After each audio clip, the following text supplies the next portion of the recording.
Imagine a $400 million flying palace. A gift from Qatar to the United States, meant to serve as Air Force One for President Donald Trump.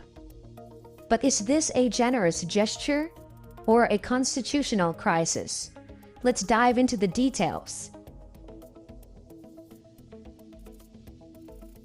In early 2025, Qatar's Ministry of Defense offered a Boeing 747-8, previously used by its royal flight, to the U.S. as a temporary replacement for Air Force One.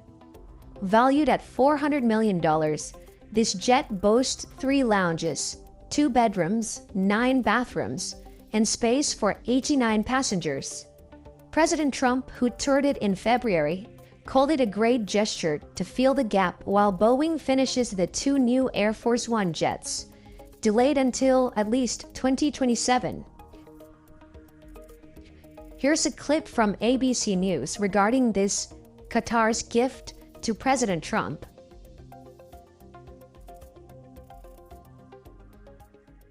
Tell ABC News, President Trump is expected to accept what's likely the most expensive gift a foreign government has ever given to a U.S. president, a super luxury Boeing 747-8 jumbo jet the president plans to use as the new Air Force One. Aviation experts say the plane is worth an estimated $400 million before the U.S. Air Force makes modifications that the president will need.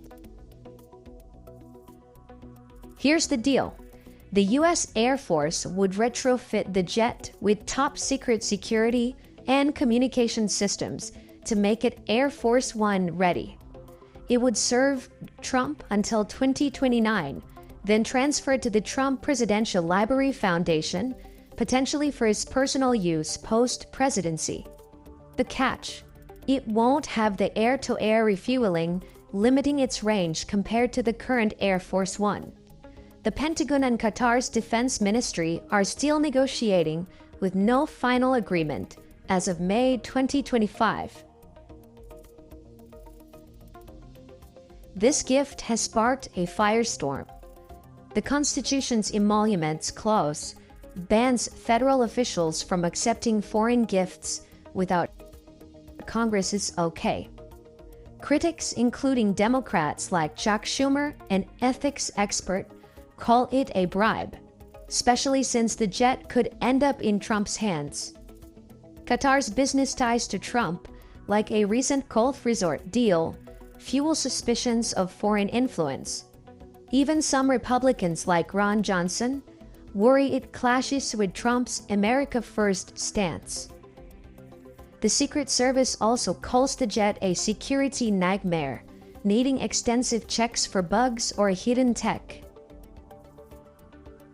So what happens now?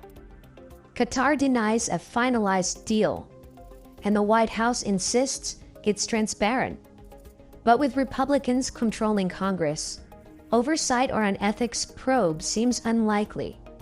If approved, the jet could fly Trump across the globe until it potentially becomes his private plane. If rejected, the U.S. sticks with its aging Air Force One fleet. Either way, this saga raises big questions about money, power, and the presidency. Is this jet a diplomatic win or a dangerous president? Share your thoughts below and stay tuned for updates on this high-flying controversy. For more, check out our sources at the White House and Qatar statements.